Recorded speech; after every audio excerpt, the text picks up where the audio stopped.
I'm Kyle with Fielding Tree Care, and today we're going to talk about the Chanticleer pear, or the Callery pear, Cleveland pear. It's Pyrus calleryana. The Chanticleer pear is a pretty common tree in the Denver landscape. You could easily say it's been overplanted in this area.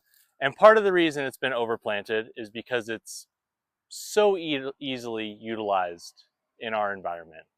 It can tolerate a variety of soil types, moisture levels. Uh, it's even been noted to tolerate pollution very well. So if you're walking through Denver and you see these things just peppering the sidewalk, that's pretty typical. It also has a very, well, may not vary, but a more narrow growth form, almost a teardropped growth form. So it's pretty decent for tighter locations. Fence lines up against houses next to your driveway is very typical because it won't spread out and take over that space. They do tend to have a limbed up appearance. So on a fence line, they offer that coverage right above the fence line, which is nice. They also have a very dense canopy. You will very typically see this sort of arrangement where it's very dense, lots of internal shoot growth, tightly compact branches that are going to provide that coverage. Some distinct characteristics of this tree are its really nice, dark, glossy leaves that have this rounded appearance with a little serration to them.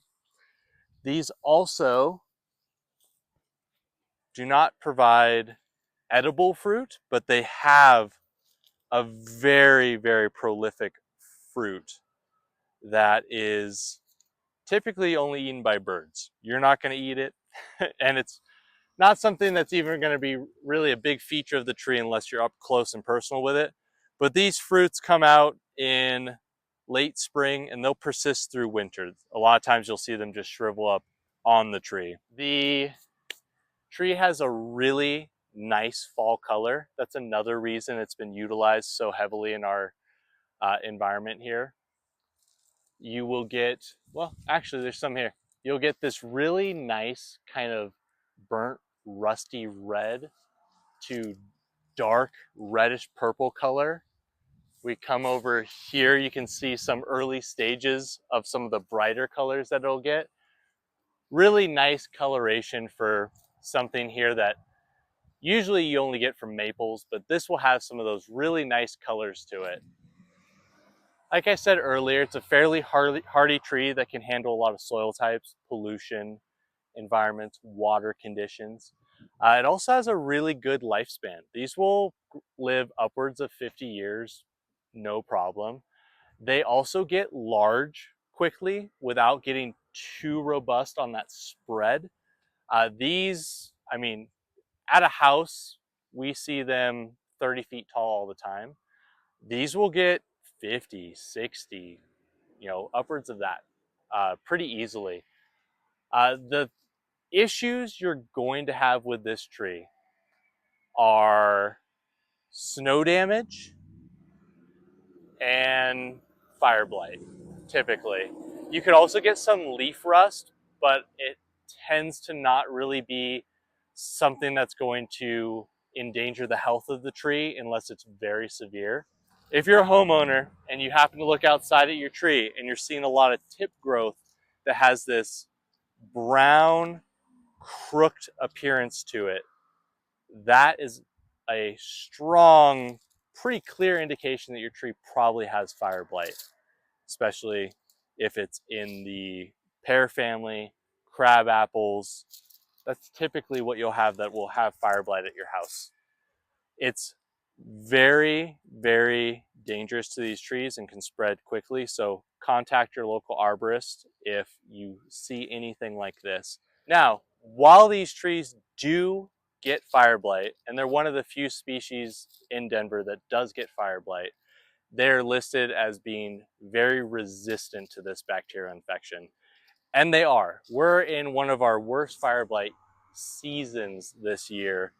And in all these trees, I've really only seen some instances where it's in those first little growth areas. So it's actually a really good tree, even though it gets fire blight. It's still something that I wouldn't shy away from because of that bacterial issue. So fire blight will be an issue, also snowstorms.